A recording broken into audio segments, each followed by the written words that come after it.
नाल Damayanti story in Hindi. निषद देश में वीरसेन के पुत्र नल नाम के एक राजा थे। बहुत सुंदर और गुणवान थे। वे सभी तरह की अस्त्र विद्या में भी बहुत निपुण थे। उन्हें जुआ खेलने का भी थोड़ा शौक था। उन्हीं दिनों विदर्भ देश में भीमक नाम के एक राजा राज्य करते थे। वे भी नल के समान ही सर्वगुण संपन्न थे। उन्होंने दमन ऋषि को प्रसन्न करके उनके वरदान से 4 संतान प्राप्त की थी, 3 पुत्र और 1 कन्या। पुत्रों के नाम थे दम, दांत व दमन। पुत्री का नाम था दमयंती। दमयंती लक्ष्मी के समान रूपवंती थी। बड़ी बड़ी आंखें थी। उस समय देवताओं और यक्षों में कोई भी कन्या इतनी रूपवती नहीं थी।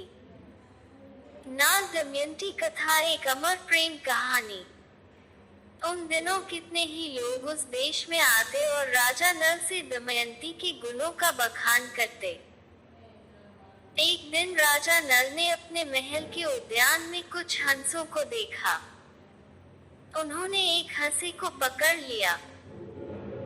हंस ने कहा, आप मुझे छोड़ दीजिए तो हम लोग दमयंती के पास जाकर आपके गुणों का ऐसा वर्णन करेंगे कि वह आपको जरूर वर लेगी।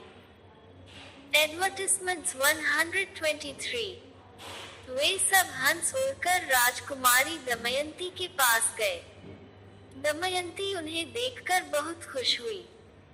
हंसों को पकड़ने के लिए दौड़ने लगी।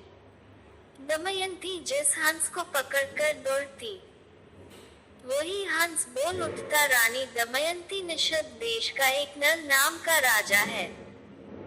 वो राजा बहुत सुंदर है। मनुष्यों में उसके समान सुंदर और कोई नहीं है। वह मानो साक्षात कामदेव का स्वरूप है। यदि तुम उसकी पत्नी बन जाओ तो तुम्हारा जन्म और रूप दोनों सफल हो जाए। वह अश्विनी कुमार के समान सुंदर है। मनुष्यों में उसके समान सुंदर और कोई नहीं है। जैसे तुम स्त्रियों में रत्न हो, वैसे ही नर पुरुषों को भूषण है। तुम दोनों की जोड़ी बहुत सुंदर है। दमयंती ने कहा, हंस तुम नल से भी ऐसी ही बात कहना। हंस ने लौटकर राजा नल को उनका संदेश दिया। दमयंती हंस के मुंह से राजा नल की कीर्ति सुनकर उनसे प्रेम करने लगी।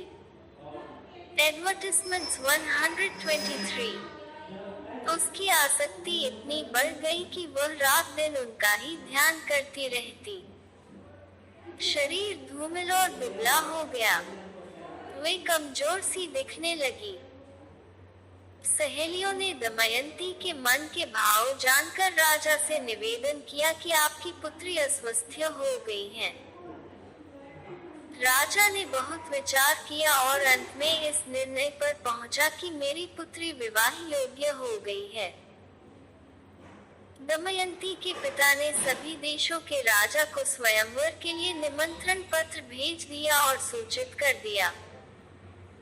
सभी देश के राजा हाथी व घोड़ों के रथों से वहां पहुंचने लगे। नारद और पर्वत से सभी देवताओं को भी दमयंती के स्वयंवर का समाचार मिल गया। इंद्र और सभी लोकपाल भी अपने वाहनों सहित रवाना हुए। राजा नल को भी संदेश मिला तो वे भी दमयंती से स्वयंवर के लिए वहां पहुंचे। नल के रूप को देखकर इंद्र ने रास्ते में अपने विमान को खड़ा कर दिया और नीचे उतरकर कहा कि राजा नल, आप बहुत सत्यव्रती हैं। एडवर्टिजमेंट्स 123। आप हम लोगों के दूत बन जाए। नल ने प्रतिज्ञा कर ली और कहा कि करूंगा। फिर पूछा कि आप कौन हैं, तो इंद्र ने कहा, हम लोग देवता है। हम लोग दमयंती के लिए यहाँ आए हैं। आप हमारे दूत बनकर दमयंती के पास जाए और कहिए कि इंद्र, वरुण, अग्नि और यम देवता तुम्हारे पास आकर तुमसे विवाह करना चाहते हैं। इनमें से तुम चाहो उस देवता को अपना पति स्वीकार कर लो। नल ने दोनों हाथ जोड़कर कहा कि देवराज, वहाँ आप लोगों का और मेरे जाने का एक ही प्रयोजन है, इसलिए आप मुझे वहाँ दूध बनाकर भेजे, यह उचित नहीं है। जिसकी किसी स्त्री को पत्नी के रूप में पाने की इच्छा हो चुकी हो, वह भला उसको कैसे छोड़ सकता है और उसके पास जाकर ऐसी बात कह ही कैसे सकता है। आप लोग कृपया इस विषय में मुझे क्षमा कीजिए। देवताओं ने कहा, नल, तुम पहले हम लोगों से प्रतिज्ञा कर चुके हो कि मैं तुम्हारा काम करूंगा। अब प्रतिज्ञा मत तोड़ो, अविलंब वहां चले जाओ। नल ने कहा, राजमहल में निरंतर कड़ा पहरा रहता है, मैं कैसे जा सकूंगा। एडवर्टिजमेंट्स 123। और राजकुमारी ने कह दी अपने दिल की बात। इंद्र की आज्ञा से नल ने राजमहल में बिना रोक टोक के प्रवेश किया। दमयंती और उसकी सहेलियां भी उसे देखकर मुग्ध हो गई और लज्जित होकर कुछ बोल न सकी। तुम देखने में बड़े सुंदर और निर्दोष जान पड़ते हो। पहले यहाँ आते समय द्वारपालों ने तुम्हें देखा क्यों नहीं? उनसे तनिक भी चूक हो जाने पर मेरे पिता बहुत कड़ा दंड देते हैं। नल ने कहा, मैं नल हूँ, लोकपालों का दूत बनकर तुम्हारे पास आया हूँ। सुंदरी, ये देवता तुम्हारे साथ विवाह करना चाहते हैं। तुम इनमें से किसी एक देवता के साथ विवाह कर लो। यही संदेश लेकर मैं तुम्हारे पास आया हूँ। उन देवताओं के प्रभाव से जब मैंने तुम्हारे महल में प्रवेश किया तो मुझे कोई देख नहीं पाया। मैंने तुमसे देवताओं का संदेश कह दिया है, अब जो कहना है कह दो। अब तुम्हारी जो इच्छा हो करो। एडवर्टिजमेंट्स 123। दमयंती ने बड़ी श्रद्धा के साथ देवताओं को प्रणाम करके मंद मुस्कान के साथ कहा, स्वामी, मैं तो आपको ही अपना सर्वस्व मानकर अपने आप को आपके चरणों में सौंपना चाहती हूँ। जिस दिन से मैंने हंसों की बात सुनी तभी से मैं आपके लिए व्याकुल हूँ। आपके लिए ही मैंने राजाओं की भीड़ इकट्ठी की है। यदि आप मुझ दासी की प्रार्थना अस्वीकार कर देंगी तो मैं जहर खाकर मर जाऊंगी। दमयंती की खुशी का ठिकाना ना रहा। जब राजा नल ने दमयंती से कहा, जब बड़े बड़े लोकपाल तुमसे शादी करना चाहते हैं, फिर तुम मुझ मनुष्य से क्यों शादी करना चाहती हो? मैं तो उन देवताओं के चरणों की धूल के बराबर भी नहीं हूँ। तुम अपना मन उन्हीं में लगाओ। देवताओं का अप्रिय करने पर इंसान की मृत्यु हो सकती है। तुम मेरी रक्षा करो और उनको वरण कर लो। नल की बात सुनकर दमयंती घबरा गई। उसकी आंखों में आंसू छलक आए। उस समय दमयंती का शरीर कांप रहा था, हाथ जुड़े हुए थे। उसने कहा, मैं आपको वचन देती हूँ कि मैं आपको ही पति के रूप में वरण करूंगी। एडवर्टिजमेंट्स 123। राजा नल ने कहा, अच्छा, तब तो तुम ऐसा ही करो, परंतु ये बतलाओ कि मैं यहाँ उनका दूत बनकर आया हूँ। अगर इस समय मैं अपने स्वार्थ की बात करने लगूं तो ये कितनी बुरी बात है। मैं तो अपना स्वार्थ तभी बना सकता हूँ जब वह धर्म के विरुद्ध ना हो। तब दमयंती ने गदगद कंठ से कहा, राजा, इसके लिए एक निर्दोष उपाय है। उसके अनुसार काम करने पर आपको दोष नहीं लगेगा। वो यह उपाय है कि आप सभी लोकपालों के साथ स्वयंवर मंडप में आए। मैं आपको वर लूंगी, तब आपको दोष भी नहीं लगेगा। देवताओं के पूछने पर उन्होंने कहा, मैं दमयंती के पास गया तो मुझे देखकर वे और उनकी सखियां सभी मुझ पर मोहित हो गई और आप लोगों के प्रस्ताव को उनके सामने रखने के बाद भी वे मुझे ही वरण करने पर तुली हैं। दमयंती ने कैसे पहचाना असली राजा नल को? स्वयंवर की घड़ी आई। राजा भीमक ने सभी को बुलवाया। शुभ मुहूर्त में स्वयंवर रखा। सब राजा अपने अपने निवास स्थान से आकर स्वयंवर में यथास्थान बैठ गए। तभी दमयंती वहां आई। सभी राजाओं का परिचय दिया जाने लगा। दमयंती एक एक को देखकर आगे बने दिया जाने लगा। आगे एक ही स्थान पर नल के समान ही वेशभूषा वाले 5 राजकुमार खड़े दिखाई दिए। ये देखकर दमयंती को संदेह हो गया। वह जिसकी ओर देखती उन्हें सिर्फ राजा नल ही दिखाई देते। इसलिए विचार करने लगी कि मैं देवताओं को कैसे पहचानूं और ये राजा है ये कैसे जानूं। उसे बड़ा दुख हुआ। अंत में दमयंती ने यही निश्चय किया कि देवताओं की शरण में जाना ही उचित है। हाथ जोड़कर प्रणाम पूर्वक स्तुति करने लगी। देवताओं हंसों के मुंह से नल का वर्णन सुनकर मैंने उन्हें पतिरूपण से वरण कर लिया है। एडवर्टाइजमेंट्स 123। मैंने नल की आराधना के लिए ही यह व्रत शुरू कर लिया है। आप लोग अपना रूप प्रकट कर दे जिससे मैं राजा नल को पहचान लूं।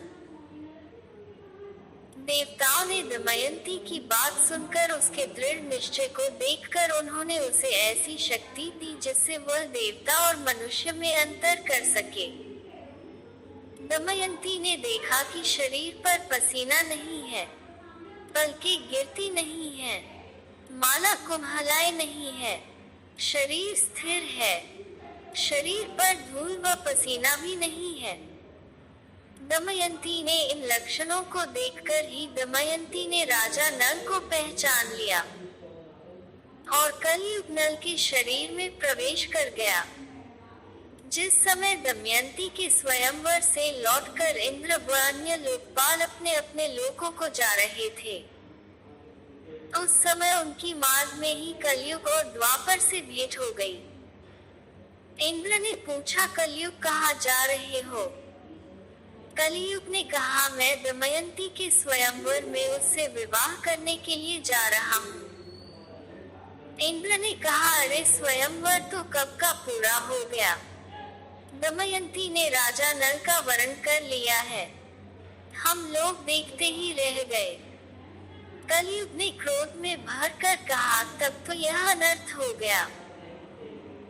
उसने देवताओं की उपेक्षा करके मनुष्य को अपनाया, इसलिए उसको दंड देना चाहिए। देवताओं ने कहा, दमयंती ने हमारी आज्ञा प्राप्त करके ही नल को वरण किया है। वास्तव में नल सर्वगुण संपन्न और उसके योग्य है। वे समस्त धर्मों के जानकार हैं। उन्होंने इतिहास पुराणों सहित वेदों का भी अध्ययन किया है। उनको शाप देना तो नरक में धधकती आग में गिरने के समान है। अब कलयुग ने द्वापर से कहा, मैं अपने क्रोध को शांत नहीं कर सकता, इसलिए मैं नल के शरीर में निवास करूंगा।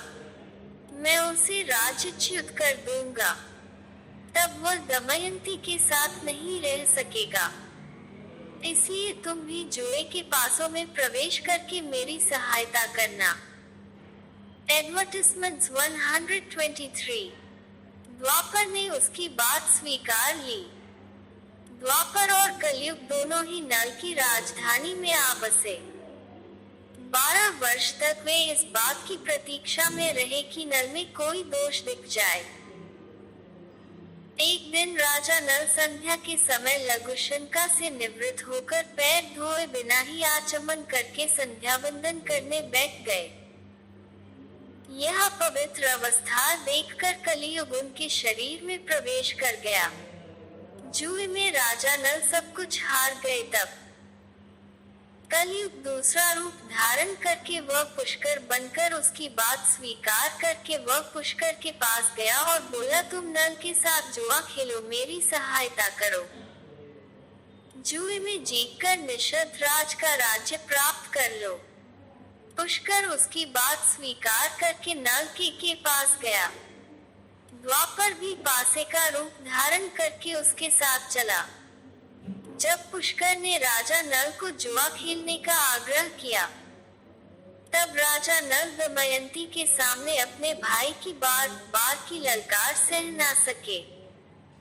उन्होंने पासे खेलने का निश्चय किया। उस समय नल के शरीर में कलयुग घुसा हुआ था, इसीलिए नल जो कुछ भी जुए में लगाते हार जाते। प्रजा और मंत्रियों ने राजा को रोकना चाहा, लेकिन जब वे नहीं माने तो मंत्रियों ने द्वारपाल को रानी दमयंती तक राजा को रोकने का संदेश पहुंचवाया। तब रानी नल दमयंती को बोली, आपकी पूरी प्रजा आपके दुख के कारण अचेत हुई जा रही है। इतना कहकर दमयंती भी रोने लगी। लेकिन राजा नल कलयुग के प्रभाव में थे। एडवर्टिजमेंट्स 123।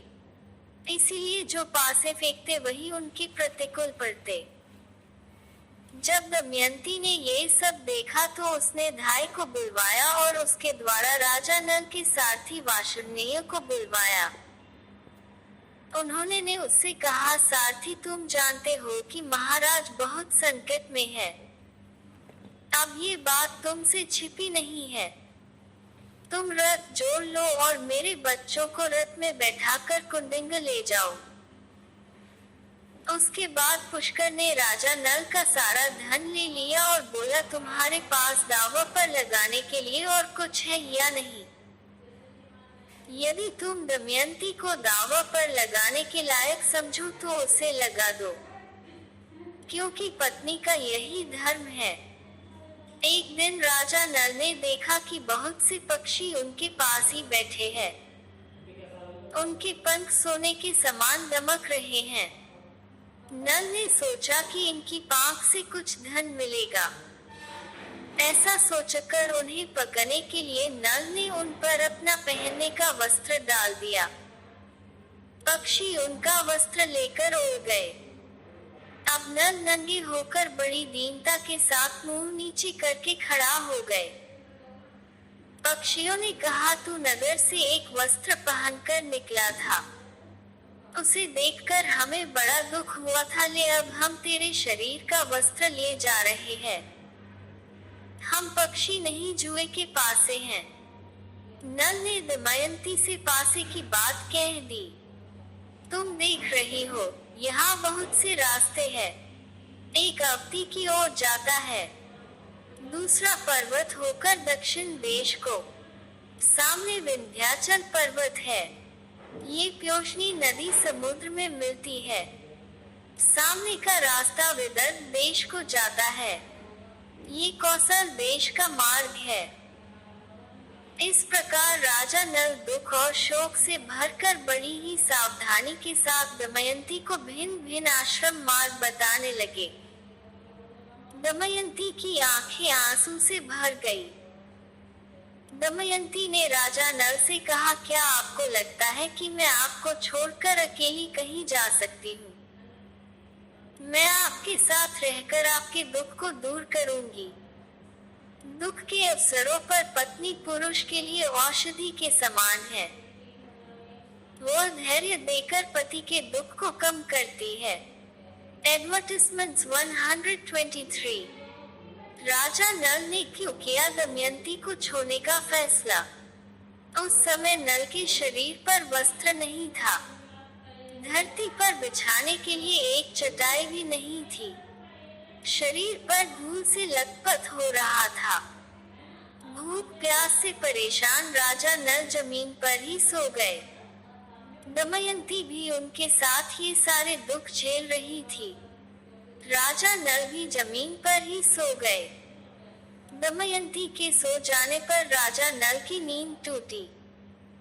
सच्ची बात तो ये थी कि वे दुख और शोक के कारण सुख की नींद सो भी नहीं सकते थे। वे सोचने लगे कि दमयंती मुझसे बड़ा प्रेम करती है। प्रेम के कारण ही उसे इतना दुख झेलना पड़ेगा। यदि मैं इसे छोड़कर चला जाऊं तो संभव है कि इसे सुख भी मिल जाए। अंत में राजा नल ने यही निश्चय कि इसे सुख भी मिल जाए। दमयंती सच्ची पतिव्रता है। इसके सतीत्व को कोई भंग नहीं कर सकता। इस प्रकार त्यागने का निश्चय करके और सतीत्व की ओर से निश्चिंत होकर राजा नल ने यह विचार किया कि मैं नंगा हूँ और दमयंती के शरीर पर भी केवल एक वस्त्र है। फिर भी इसके वस्त्रों में से आधा फाड़ लेना ही श्रेयस्कर है, लेकिन फांडू कैसे? शायद ये जाग जाए। राजा नल ने ये सोचकर दमयंती को धीरे से उठाकर उसके शरीर का आधा वस्त्र फाड़कर शरीर ढक लिया। दमयंती नींद में थी। राजा नल उसे छोड़कर निकल पड़े। थोड़ी देर बाद वे शांत हुए और वे फिर धर्मशाला लौट आए और मगर ने रानी को निगलने के लिए जकड़ लिया। थोड़ी देर बाद जब राजा नल का हृदय शांत हुआ, तब वे फिर धर्मशाला में इधर उधर घूमने लगे और सोचने लगे कि अब तक दमयंती पर्दे में रहती थी, इसे कोई छू भी नहीं सकता था। आज यह अनाथ के समान आधा वस्त्र पहने धूल में सो रही है। यह मेरे बिना दुखी होकर वन में कैसे रहेगी? मैं तुम्हें छोड़कर जा रहा हूँ, सभी देवता तुम्हारी रक्षा करें। उस समय राजा नल का दिल दुख के मारे टुकड़े टुकड़े हुआ जा रहा था। एडवर्टिजमेंट्स 123। शरीर में कलियुग का प्रवेश होने के कारण उनकी बुद्धि नष्ट हो गई थी। इसीलिए वे अपनी पत्नी को वन में अकेली छोड़कर वहां से चले गए। जब दमयंती की नींद टूटी, तब उसने देखा कि राजा नल वहां नहीं है। ये देखकर वे चौंक गई और राजा नल को पुकारने लगी। जब दमयंती को राजा नल बहुत देर तक नहीं दिखाई पड़े तो वे विलाप करने लगी। वे भटकती हुई जंगल के बीच जा पहुंची। वहां अजगर दमयंती को निगलने लगा। दमयंती मदद के लिए चिल्लाने लगी तो एक व्याध के कान में पड़ी। वो उधर ही घूम रहा था। वो वहां दौड़कर आया और ये देखकर दमयंती को अजगर निगल रहा है। अपने तेज शस्त्र से उसने अजगर का मुंह चीर डाला। उसने दमयंती को छुड़ाकर नहलाया, आश्वासन देकर भोजन करवाया। रानी ने क्यों दिया मुसीबत से बचाने वाले को ही शाप। दमयंती जब कुछ शांत हुई, व्याध ने पूछा, सुंदरी तुम कौन हो? इस कष्ट में पड़कर किस उद्देश्य से तुम यहाँ आई हो? दमयंती की सुंदरता, बोलचाल और मनोहरता देखकर व्याध मोहित हो गया। वो दमयंती से मीठी मीठी बातें करके उसे अपने बस में करने की कोशिश करने लगा। दमयंती उसके मन के भाव समझ गई। दमयंती ने उसके बलात्कार करने की चेष्टा को बहुत रोकना चाहा, लेकिन जब वह किसी प्रकार नहीं माना तो उसने शाप दे दिया कि मैंने राजा नल के अलावा किसी और का चिंतन कभी नहीं किया हो तो यह व्याध मरकर गिर पड़े। दमयंती के इतना कहते ही व्याध के प्राण पखेरु उड़ गए। व्याध के मर जाने के बाद दमयंती एक निर्जन और भयंकर वन में जा पहुंची। एडवर्टिजमेंट्स 123। राजा नल का पता पूछती हुई वह उत्तर की ओर बने लगी। 3 दिन रात बीत जाने के बाद दमयंती ने देखा कि सामने ही एक बहुत सुंदर तपोवन है, जहाँ बहुत से ऋषि निवास करते हैं। उसने आश्रम में जाकर बड़ी नम्रता के साथ प्रणाम किया और हाथ जोड़कर खड़ी हो गई। ऋषियों को प्रणाम किया। ऋषियों ने दमयंती का सत्कार किया और उसे बैठने को कहा। दमयंती ने एक भक्त स्त्री के समान सभी के हालचाल पूछे। फिर ऋषियों ने पूछा, आप कौन है? तब दमयंती ने अपना पूरा परिचय दिया और अपनी सारी कहानी ऋषियों को सुनाई। तब सारे तपस्वी उसे आशीर्वाद देते हैं कि थोड़े ही समय में निषद के राजा को उनका राज्य वापस मिल जाएगा। उसके शत्रु भयभीत होंगे, व मित्र प्रसन्न होंगे और कुटुंबी आनंदित होंगे। इतना कहकर सभी ऋषि अंतर्ध्यान हो गए। रानी ने मुश्किल समय में भी रख दी शर्त क्योंकि दमयंती रोती हुई एक अशोक के वृक्ष के पास पहुंचकर बोली, तू मेरा शोक मिटा दे। शोक रहित अशोक, तू मेरा शोक मिटा दे। क्या कहीं तूने राजा नल को शोक रहित देखा है? तू अपने शोकनाशक नाम को सार्थक कर। दमयंती ने अशोक की परिक्रमा की और वह आगे बढ़ी। उसके बाद आगे बढ़ी तो बहुत दूर निकल गई। वहां उसने देखा कि हाथी, घोड़ों और रथों के साथ व्यापारियों का एक झुंड आगे बढ़ रहा है। व्यापारियों के प्रधान से बातचीत करके दमयंती को जब ये पता चला कि वे सभी चेदी देश जा रहे हैं तो वह भी उनके साथ हो गई। कई दिनों तक चलने के बाद वे व्यापारी एक भयंकर वन में पहुंचे। वहां एक बहुत सुंदर सरोवर था। लंबी यात्रा के कारण वे लोग थक चुके थे, इसलिए उन लोगों ने वहीं पड़ाव डाल दिया। रात के समय जंगली हाथियों का झुंड आया। आवाज सुनकर दमयंती की नींद टूट गई। वह इस मांसाहार के दृश्य को देखकर समझ नहीं पा रही थी कि वह क्या करे। वे सभी व्यापारी मर गए। वो वहां से भाग निकली और दमयंती भागकर उन ब्राह्मणों के पास पहुंची और उनके साथ चलने लगी। शाम के समय वह राजा सुबाहु के यहाँ जा पहुंची। वहां उसे सब बावली समझ रहे थे। उसे बच्चे परेशान कर रहे थे। उस समय राजमाता महल के बाहर खिड़की से देख रही थी। उन्होंने अपनी दासी से कहा, देखो तो वह स्त्री बहुत दुखी मालूम होती है। तुम जाओ और मेरे पास ले आओ। दासी दमयंती को रानी के पास ले गई। रानी ने दमयंती से पूछा, तुम्हें डर नहीं लगता ऐसे घूमते हुए?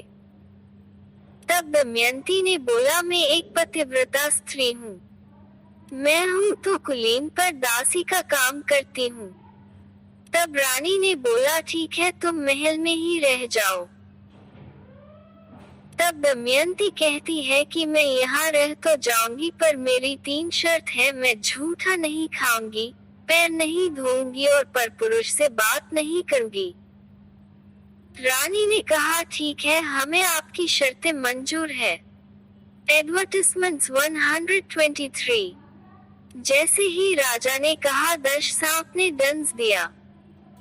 जिस समय राजा नल दमयंती को सोती छोड़कर आगे बढ़े, उस समय वन में आग लग रही थी।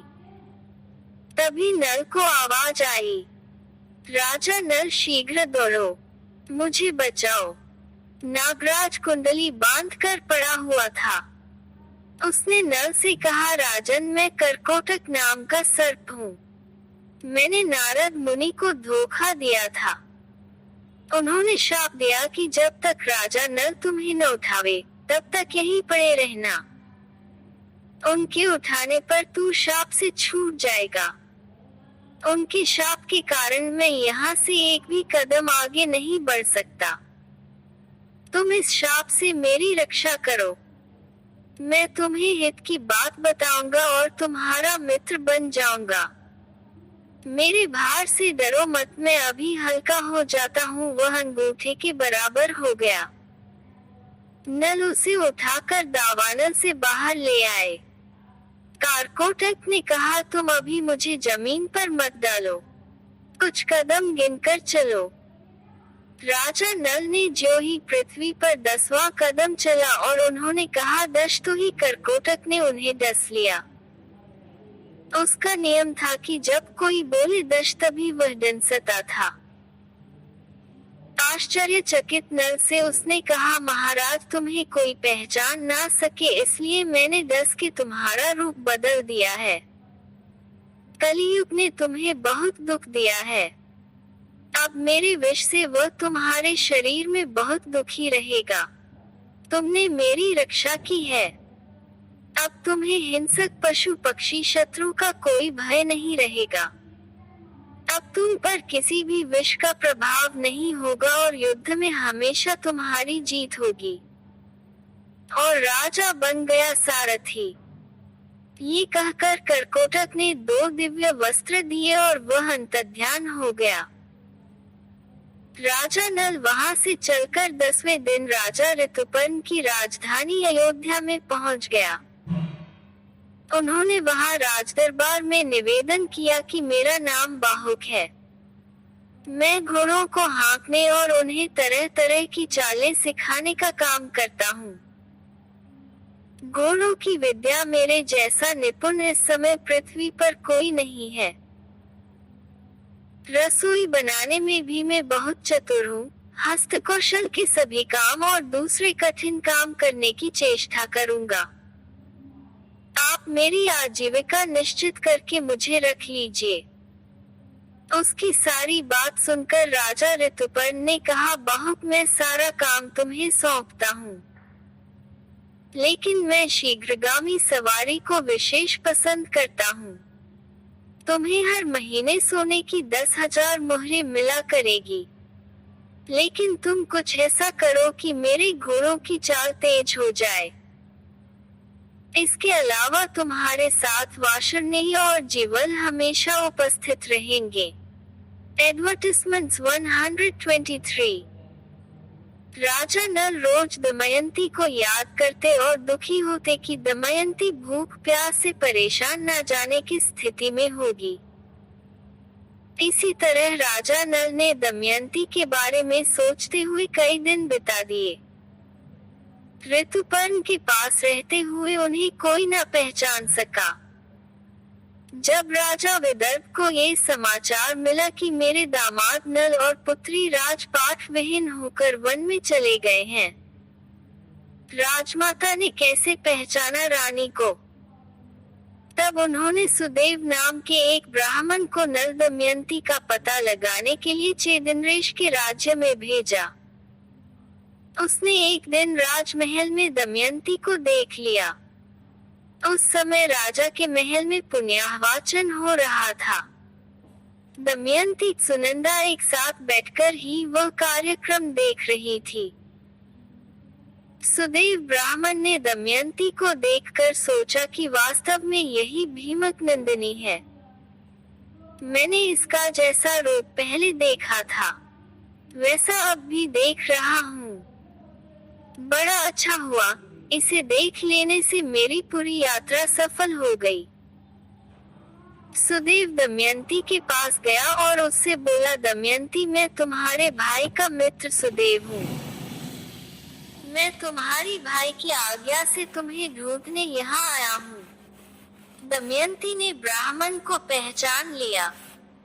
वो सबका कुशल मंगल पूछने लगी और पूछते ही पूछते रो पड़ी।